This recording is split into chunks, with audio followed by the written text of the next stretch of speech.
Wild Health is about optimizing you. We use genomics, blood work, biometrics, microbiome assessment, many other tests, and a conversation with you to come up with a full health optimization plan.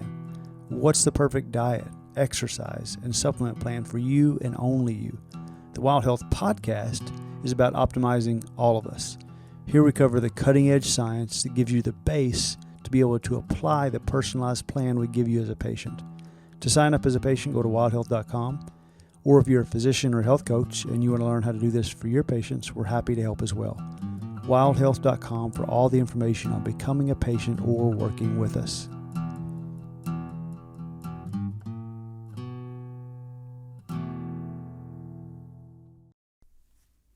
Thanks so much for listening to the Wild Health Podcast. If you're a Wild Health patient, you might not know, but you have access to our referral program. This gets your friends and family 25% off Wild Health services. Just head to Clarity, and in the top right corner, you'll see Refer a Friend. Click there, and you'll be brought to a page with your referral code. Happy sharing. Hey, Nosh. So great to have you back on the podcast. How's it going? Hey, Mike. Good to see you. It's going well. How are you doing? I'm doing excellent. We are here to talk about a topic that I know you're super passionate about, as am I, although you're really more of the expert on it than I am. So this is like my favorite kind of podcast. It seems like more and more of my podcasts are my favorite kind of podcast, where I don't know as much as the person I'm talking to about the subject. So I get to have a great conversation and learn too. But I'll say what I do know, which is I think part of the secret sauce to Wild Health and the outcomes we see with patients and the experiences that patients have is the ability to make really personalized recommendations based off of talking to our patients, data that we get from genomics and lab assessment, and taking all those recommendations, making them for a patient. That's something that I'm really comfortable with. But making those recommendations turn into habits and behaviors that stick and that really don't feel like a chore for people. That's really the magic of health coaching, and I think that that's so much of the value that we're able to bring to our patients. So I wanted to have you on to chat about behavior change and habit change, because it's one of the I can imagine going to a traditional Western medicine visit and being told I should eat less and move more, and get outside and get some sunshine. And all of those things are, well, not all of them, but there's some. Let's take sunshine. Yeah, I should get out and get more sunshine. But how do I do that? And how does that turn into a behavior for me or a habit for me? So why don't we just start off kind of broad strokes? How do you think about behavior change and developing habits? Thanks for that intro, Mike. And it really is. This is the secret sauce, the magic of what we do as health coaches, and it's really helping translate what someone needs to do in terms of how do they get to a point of implementing that in their life, right? And actually seeing that sustainable change. And health coaches are so important because let's just be real, behavior change is challenging, especially if you're just on your own and if you don't have a lot of experience. So there's a few different ways I think about this, Mike. One is the top-down approach, and the other is the bottoms-up approach. So, top-down approach is thinking about like the tools and the strategies and the techniques that you can use to implement changes in your life, right? So that's setting up your environment for success, as an example, or removing distractions from your environment, things like that. The bottoms up approach is what I think really like the core and the meat of behavior changes, and that's really looking deeper at yourself in terms of what is your motivation, what is your big why, what is the why beneath the why. Really getting clear on your values, what you want your life to be, right? And that's a big part of the journey that we go on as we're looking to make change in our lives. It's a big part of the journey that coaches assist people with, in terms of helping people really look at themselves in a new light, right?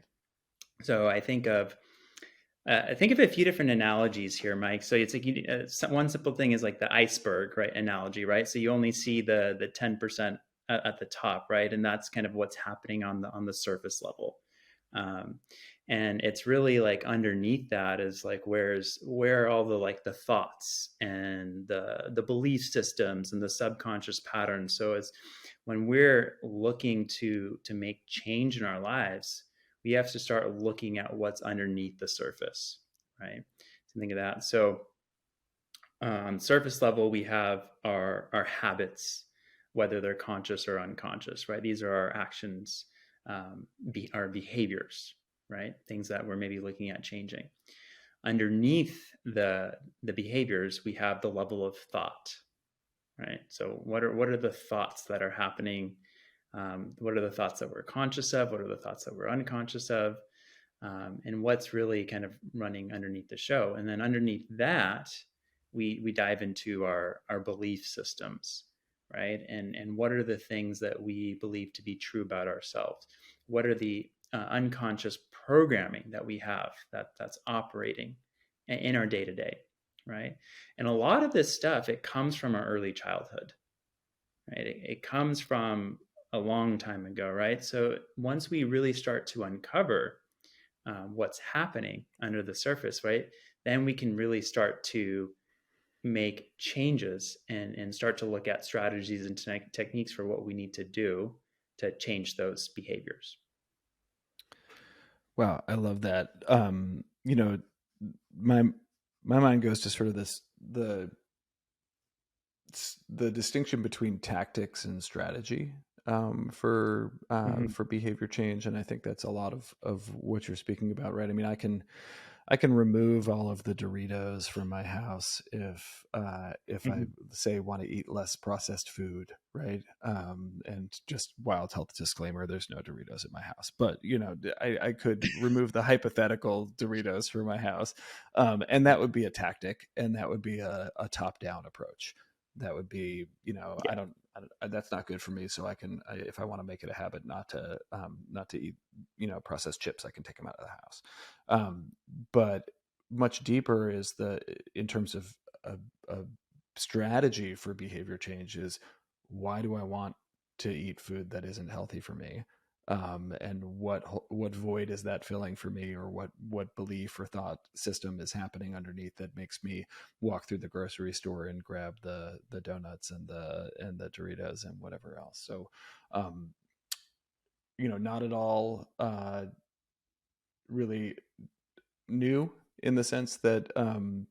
aligning mind, body, and spirit is definitely something we focus on, in terms of looking at the deeper beliefs that are kind of driving some of these behaviors. But why don't we dive in a little bit there? I think um, already in the first like 5-6 minutes here, I know we're going to have to do more than one podcast on this, or it'll be a 2-hour podcast. So let's Right. put aside we'll keep people waiting for what I think a lot of people do want and is still valuable, which is the top down stuff. Mhm. Strategies that and tactics you can use to affect behavior change, because I think there's a lot of really valuable information there. But why don't we dive a little bit further into the bottoms up, or the submerged part of the iceberg, and talk Mhm. to me a bit about how, pick a problem or a habit or a behavior that you've worked with patients, clients about, and how you'd start to explore that bottoms up approach. Sure. Sure. Yeah. And one thing to also think about, Mike, is in terms of change, there's things that we're looking to add into our life, right? And there's things that we're looking to subtract from our life. And I think a lot of these principles and concepts can apply to both of them, but it's important to think about there's certain things we're adding, and then maybe certain things we're removing. But often, I think that something that a lot of people might be able to resonate with is alcohol consumption, or you can even substitute alcohol or any other kind of substance that you have a craving for.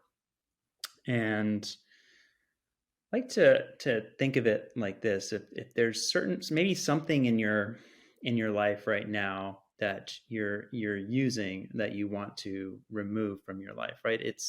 You have to like take a step back and see, okay, maybe this thing that's in my life right now that I'm using, it's serving some kind of purpose, right?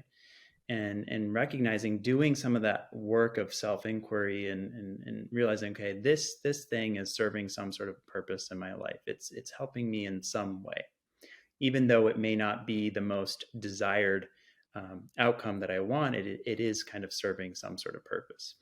So maybe let's take an example. Okay, this consume the amount that I'm consuming alcohol, it's helping me to relax, because I'm dealing with a certain amount of stress. So like doing this is actually, it's really serving me because it's helping me relax, right? So we're taking that step back and saying like, what is going on here, right? And oftentimes we are doing certain things, or following a certain craving because we are looking to feel comfort, right? If you just kind of think about, like why do we have the behaviors and the patterns that we have? It's because in a sense it's like it's familiar, it's comfort, right? And the fact is, when we're looking to make change in our life, we're basically entering a phase of like a pattern interrupt, right? We're doing something different and it's going to cause discomfort. Okay, I'm generalizing. This is like generally the case, but I'm trying to simplify as much as possible, right? So if we take a step back and think of this behavior change, right? Big part of it is actually learning how to handle discomfort and really embrace fears that might come up, right? Okay, so if I don't have this thing, if I don't have this drink, okay, it's going to make me feel a bit uncomfortable because I might have to actually deal with maybe the stress that I'm feeling, or I might have to actually face something that I might not want to face. So that now we're getting into what we talked about earlier, right? Is the stuff that's kind of underneath the surface, right? Maybe the thoughts that are running underneath the surface, the deeper belief systems that are running underneath the surface. Okay, so big part of this process, right, is like taking a reflection of ourselves and see what's happening. What are the things that we might be scared about dealing with or facing? How can we kind of create a space for ourselves to actually, see what's going on, handle it, be with it, breathe with it, and then notice that, okay, we're actually gonna maybe be okay with some slight discomfort, right? So it's learning how to embrace some slight discomfort, learning how to embrace fear. When certain people are making a shift, it's like there's actually that fear of changing who we are and our identity. So this is another really big aspect of behavior change. So I'm kind of transitioning a little bit, but and a lot of the amazing teachers talk about this concept of identity, right? So like James Clear, Atomic Habits, Tony Robbins talks about it, right? We hold on to our identity, right? The truth is, though, when we begin to change our habits and change our behavior, it's actually, there's a change in identity that happens, right? So true behavior change is identity change. Okay, so the person who shows up to the gym every day or does their yoga practice every day, right, embodies a different identity than the person who doesn't do those things, right? So whether we're trying to add something to our life or like, right, remove something from our life, like the example of, okay, we're trying to reduce our alcohol consumption. So that's actually going to change who we are, right? And who we think of ourselves, right? And that might actually cause that sense of discomfort. It might cause that sense of, questioning, who am I going to be without this thing, right? Or it's that thing that's in our lives, it revolves around other social structures or other people or other communities, right?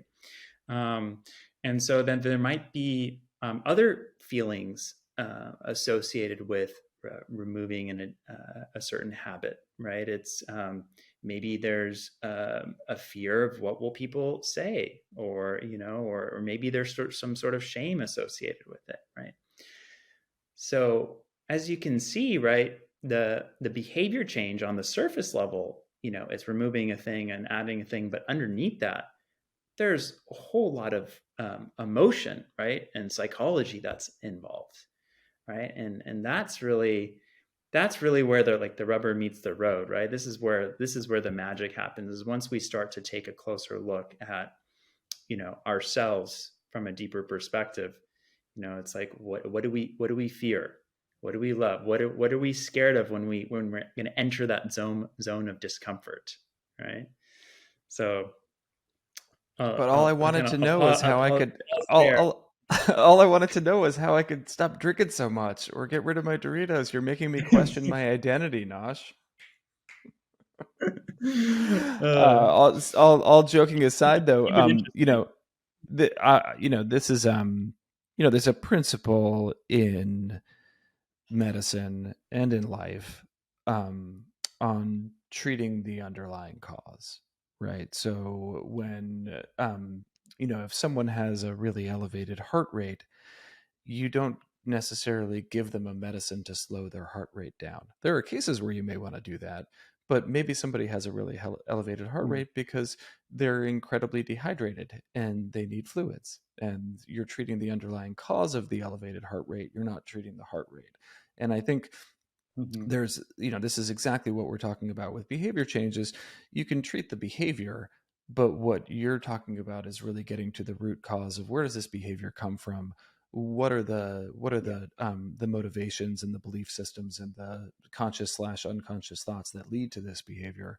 So already I'm convinced, yes, makes a lot of sense. You want to go to the root cause and really get to the meat of this, so that it's, because once you do, it's not going to be about tactics anymore. If you've really Mm, addressed the driving source of this behavior, the making sure that you don't have Doritos in the closet's not really going to make a difference if you've changed your identity right. about who you are as a person who controls their nutrition. It's a horrible example, really. I mean, Doritos, whatever, but you know what I'm saying. The What are some of the just to go to tactics from the health coaching side? What are some of the tactics you use, or the strategies you use to get folks to explore this? Because um, I would imagine Yeah. there's a lot of initial resistance and even recoiling from wanting to go deep into this kind of self inquiry and see, it is a place of discomfort, right? When you start to question your identity, or Yeah. question some of these core beliefs that have previously gone unexamined. How do you Mhm. get into that with somebody? Yeah. This is a great question, because this is what we talk a lot about in our health coaching education, and how we how do we distill this down into something that's actionable for coaches and individuals who are looking to make change in their life. So I think it starts with a few different assessments, right? And I think one is, I really like to get clear, and when I say I as a coach, but also for yourself, but get clear on what it is that you value. What are the things that are really important in your life, right? And I'd say, having clarity around your values is almost even more important than knowing what your goals are, for change, because the values are really the compass, that inner compass that guide our present moment choices, right? So when we know the certain things, the values that are important in our life, whether it has to do with family or health, integrity, I'm giving very general values right now, but when we are really clear on what's important to us, it's going to be so much easier for us to make those moment to moment kind of micro decisions and choices throughout our life that will help us along that path of reaching the goals that we want. Okay, so that's one thing that you can do on your own, or with the help of a coach. Another thing is, I love exploring, like, what are people's joys, what are people's excitement, dreams.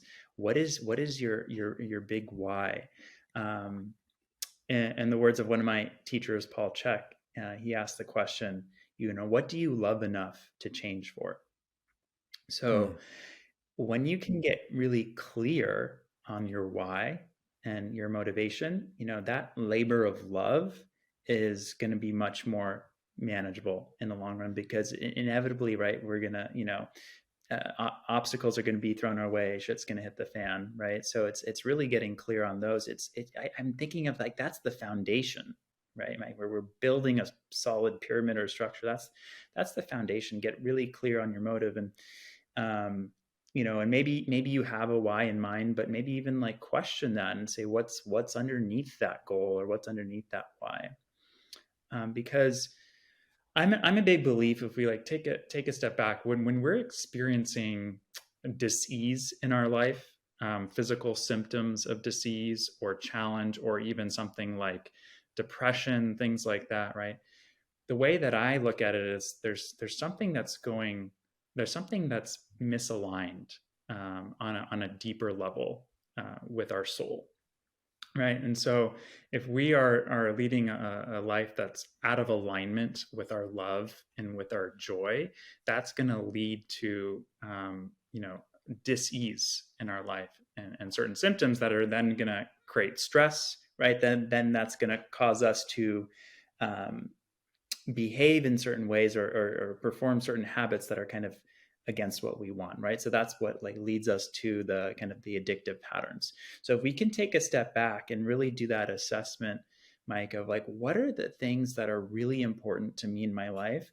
What are the things that bring me joy, that happiness, laughter, love, community, and doing that self-assessment, right? So thinking about, okay, when was the last time you laughed so hard? When was the last time that you sang or danced, right, or played? And come back to those basics of maybe when you were like a little child and what brought you joy. And I love going through this kind of experience with people, because it really helps us tap into something that's just so full of energy and spirit and joy, and that can help people clarify things, right? And then start to see a future that's exciting, right? Kind of to add on to this, right? There's two main forces in life, right? It's like the force of love and the force of fear, right? And both those forces are extremely strong and extremely capable and can cause action, right? Fear or love. So it's like, in a way, we can choose if we want the fear to kind of run through us and operate through us, and maybe we're motivated by certain things that we're scared of, or we're having to achieve something, and or we're afraid of something, right? Or can we use the force of love as much as possible to kind of guide us towards the things that are important to us, what we value, what excite us, what make us happy, what make us healthy? So there's a few different answers to your question, Mike, around how would I go about kind of distilling down this bottoms up approach. But it really starts with that self inquiry, and reflecting on what's important to you. I love that. I almost want to just stop right here, but I'm gonna push, and I'm gonna go with one more thing for us to talk about, and then definitely, as anticipated, we're gonna have to come back for the top down approach. Um, Yeah. we've done some group coaching classes together, and I've seen you run some not only primal movement sessions, but also some visualization and breathing sessions that I think really help people tap into this. Um, if you wanted to give someone who is new to this concept of, what are my real motivators, and what are my true loves in life, and what really gets me jazzed, where are my values, um, Mm-hmm. is there a place that you could point folks who don't have the luxury of already working with somebody like yourself, to get into doing some of this work, this self inquiry, to really identify Mm-hmm. and see what of their values really resonates with them as a focus for kind of taking this bottoms up approach? Sure. Yeah. So you don't really need much, Mike, although it does help to have a guide. But what I would suggest is carve some time to be with yourself. That could look like sitting in a meditation. That could look like getting a pen and a piece of paper, and on the weekend and setting aside some time to journal. That could look like taking yourself to the spa. It could be going to nature. It's find a activity or a thing where you can be with yourself, have some solo time. And I would just encourage you to start thinking about the moments in your life, maybe when you were younger or even recent moments in your life where you feel that that sense of just joy and excitement, and or moments where or even peak experience moments in your life. So where you're just full of love, it was full of joy. Could also be moments where you were doing something that you were really good at, something that you really loved, and or moments that you felt really grateful for. So it's a few different things you can think about, and just reflect on that, and encourage you to really place your mind back into that state. Place your mind into that time and experience, and actually feel those feelings associated with those experiences. Personally in my life, I think of times when I was playing sports, or I had these amazing experiences out in nature. I remember when I went to go hike in Peru, and it was one of the most beautiful experiences, and it was also challenging physically and mentally, but it was just one of the most deeply emotional and spiritual experiences of my life, being in those mountains, right? So it could be different for everyone, right? It could be certain times with a loved one, right? And so just taking this time for yourself to really think about and even re-experience in your mind some of those visions and feelings of when you were really excited, when you felt in flow, when you had a peak experience. So those are all a few different prompts that someone can use to kind of begin this kind of exercise. And it'll be really neat to see what happens and what you come up with. I love that. Practical and attainable, right? This is something, carve out 20 minutes of your time and just spend some time with yourself, tapping back in. I'm going to cut us here, Nosh, because I want to keep these listenable and not make people have to commit to too long of a podcast, so they start playing us on 2x, because then I sound like I had too much helium. So we'll stop here. But thank you. And once we hit stop on this recording, let's get our calendars out. We'll plan for part 2. So excited to continue the conversation. I'm really excited to continue the conversation, Mike, and thanks for having me. Absolutely. Thanks so much for listening to the Wild Health Podcast. If you want more daily health education, be sure to follow us on Instagram, which is filled with health optimization how-tos, grocery shopping lists, guided breathwork posts, myth debunking, and so much more. You can find us at Wild Health MD on Instagram.